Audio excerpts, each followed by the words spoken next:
the dramatic execution of Anne Boleyn. In the meantime, subscribe to the channel if you are new and you are passionate about historical videos. Now let's start. A grey sky lies over the Tower of London. In the inner courtyard, a pale wooden gallows has been erected overnight. This is not the usual elevated platform, but a lower structure, designed to house something unusual, a foreign executioner and his weapon of execution, a sharp sword, not the traditional axe. The crowd begins to gather. An uneasy buzz spreads through the air. Today, for the first time in English history, a queen will be executed. Anne Boleyn, the woman who caused the break with Rome and who transformed the face of the monarchy, faces her fate within the walls that have been her prison for 17 days. She wakes in the silence of her last morning.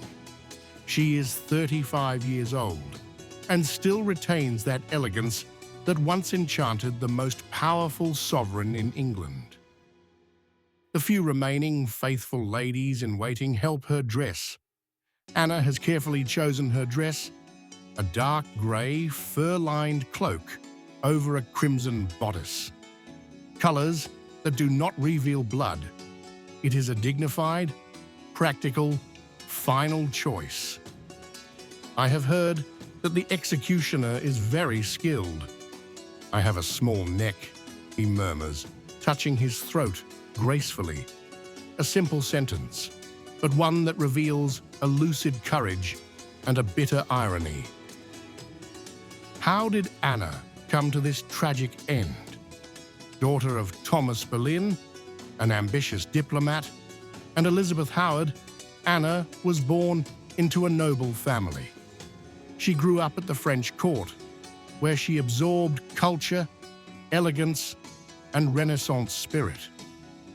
England in 1522, she did not correspond to the classic canons of beauty.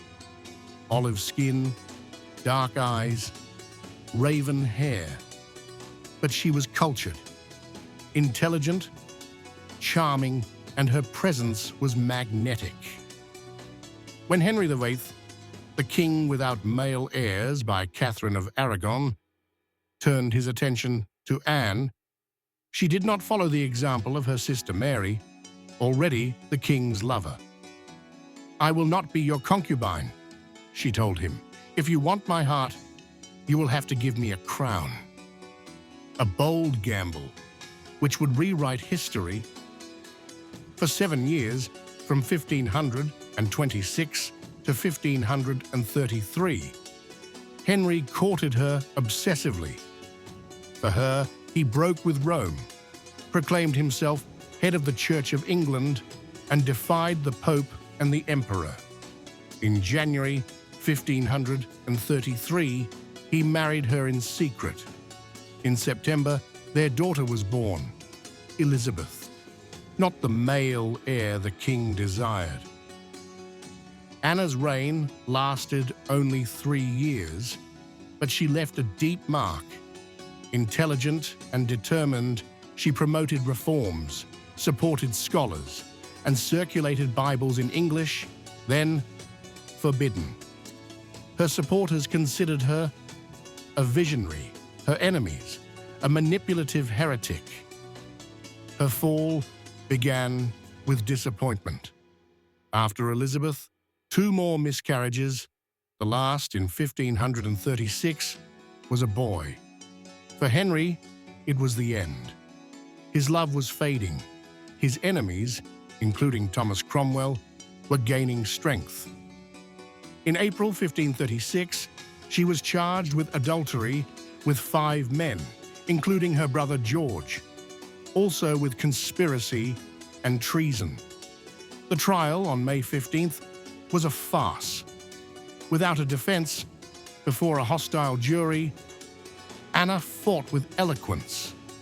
A witness said, "She answered so wisely that she seemed not a woman, but an angel."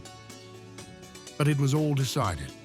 Sentenced to the stake, The sentence later commuted to beheading by sword by order of the king, who was worried about the international reaction. An experienced executioner was summoned from France, who would ensure a quick death. Anna is informed that the execution is postponed until noon, a cruel mockery since she had already prepared. She spends the hours in prayer. She takes communion. "Lord, have mercy on me," he repeats several times. He swears on the sacred host, "I have never betrayed the king. I am innocent of the crimes for which I am condemned." At noon, the drums roll. Anna bids farewell to her ladies, giving each a small memento. "Remember me and how I end," she whispers.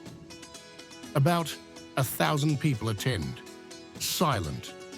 There is respect, almost reverence. When Anna appears, grey and crimson, she walks with the dignity that has never abandoned her. On the scaffold, she is granted a speech. She speaks with clarity. "Good Christians, I come here to die according to the law, and I will not speak ill of it. I accuse no one. I will say nothing of the accusations. I pray to God that he save the king and grant him a long life. I have never had anything but goodness and mercy from him." A political choice, even on her deathbed, Anna protects the throne and her daughter's future. Then she takes off her cloak and hands the coins to the executioner. There is no shackle. She must kneel upright. A blindfold is tied over her eyes. She whispers, "Jesus, receive my soul. Lord God, have mercy on my soul." The executioner pretends to look for his sword. "Where is my blade?" he asks. Anna barely turns her head. At that moment, the blow is lightning fast. The sword passes through her neck in one clean movement.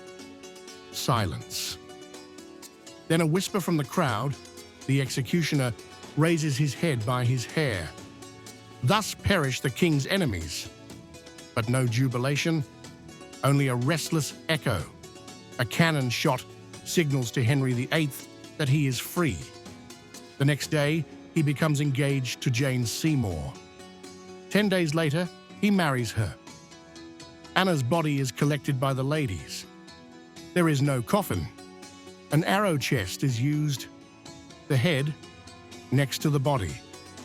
She is hastily buried in the chapel of San Pietro in Vincoli, inside the tower. No headstone, no sign. Henry orders every image of her to be destroyed, her name erased. A true damnatio memoriae, so effective that even today there is no authentic portrait of Anne Boleyn.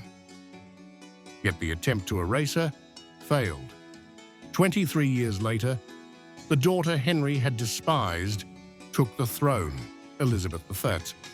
She would reign for 45 years, bringing stability and glory to a torn England. In 1876, during work in the chapel, bones were found in an unmarked grave. A small skull and a delicate skeleton, probably Anna. The remains were buried with dignity. Today, a glass plate marks the place of her execution. Every year, fresh roses are placed there. Anne Boleyn is not just a tragic figure. She is a symbol of the price that powerful women have often paid. The supreme irony is that her triumph came from the very daughter the king had considered a failure. Elizabeth, in order not to share her mother's fate, never married. She declared herself married to England. Her kingdom arose from the ashes of Anne's sacrifice. A sacrifice that began on that grey May morning, when a queen walked with dignity to her death. That's all for today. And what do you think of this performance of Anna Boleyn? Let me know in the comments, and don't forget to subscribe if you're new. See you next time. Bye.